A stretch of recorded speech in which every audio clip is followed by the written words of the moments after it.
ಗ್ರಾಮವೆಂದು ಸಂಪರ್ಕಿಸುವ ಮೂಲಕ ಏಕತೆಯ ಪ್ರಾರಂಭವನ್ನು ಸ್ಥಾಪಿಸುತ್ತದೆ. ಕನ್ನಡ ನಾಡು ಕೇವಲ ಭೂಮಿ ಮಾತ್ರವಲ್ಲ, ಇದು ನಾಗರಿಕತೆ. ನಮ್ಮ ರಾಜರು ಬರೀ ಶಸ್ತ್ರಗಳಿಂದಲ್ಲ, ಬುದ್ಧಿ, ಕಲೆ, ಭಾಷೆಯಿಂದ ಸಾಮ್ರಾಜ್ಯಗಳನ್ನು ಕಟ್ಟಿದರು. ನಾನು ಬನವಾಸಿಯ ಮಯೂರ ಶರ್ಮಾ. ನನ್ನ ದ್ವಾರದಲ್ಲಿ ಕನ್ನಡವೇ ಆಡಳಿತ ಭಾಷೆ.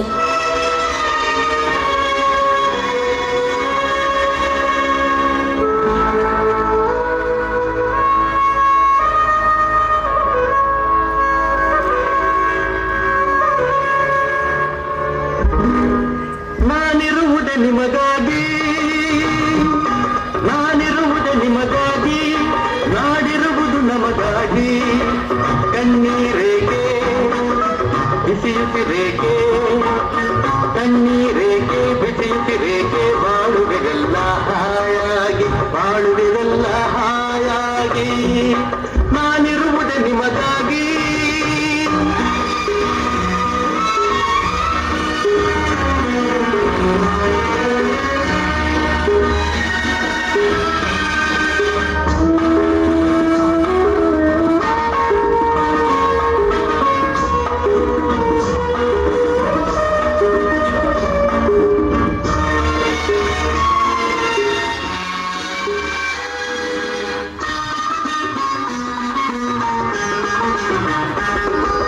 ಒಂದೇ ನಾಡಿನ ಮಕ್ಕಳು ನಾವು, ಸೋದರರಂತೆ ನಾವೆಲ್ಲ.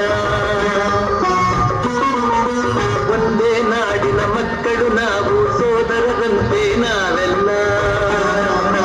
ನಿಮ್ಮೊಡನಿಂದು ನಾನು ನೊಂದು, ನಿಮ್ಮೊಡನಿಂದು ನಾನು ನೊಂದು, ಹಿಡಿದ ಕಂಬನಿ ಯಾರಿಲ್ಲ.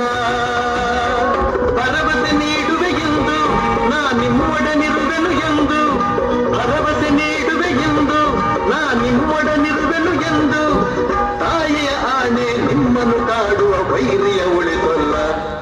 ನಾನಿರುವುದು ನಿಮಗಾಗಿ, ನಾಡಿರುವುದು ನಮಗಾಗಿ, ಕಣ್ಣೀರೇಕೆ ಬಿಸಿಯುತ್ತಿರೇಕೆ, ಕಣ್ಣೀರೇಕೆ ಬಿಸಿಯುತ್ತಿರೇಕೆ, ಬಾಳುವೆಲ್ಲ ಹಾಯಾಗಿ, ಬಾಳುವೆಲ್ಲ ಹಾಯಾಗಿ, ನಾನಿರುವುದೇ ನಿಮಗಾಗಿ.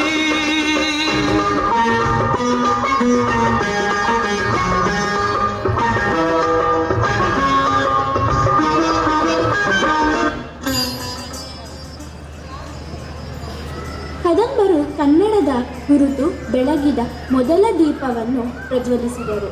ಭಾಷೆ ಸಾಮ್ರಾಜ್ಯವನ್ನು ಕಟ್ಟಬಹುದು ಎಂಬುದನ್ನು ತೋರಿಸುತ್ತಾರೆ.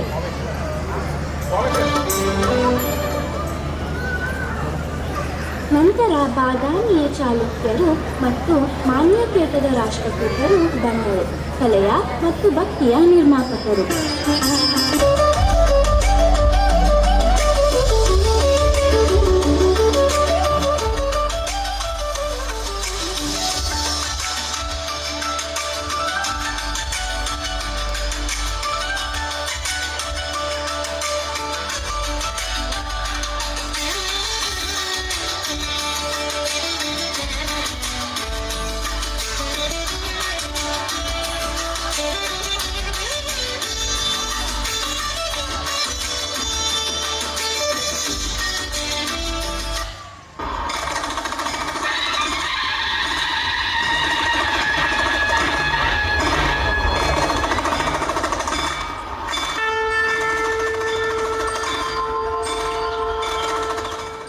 ನಮ್ಮ ಧೈರ್ಯವು ದಕ್ಷಿಣದಿಂದ ಉತ್ತರದವರೆಗೆ ಗರ್ಜಿಸಿತು.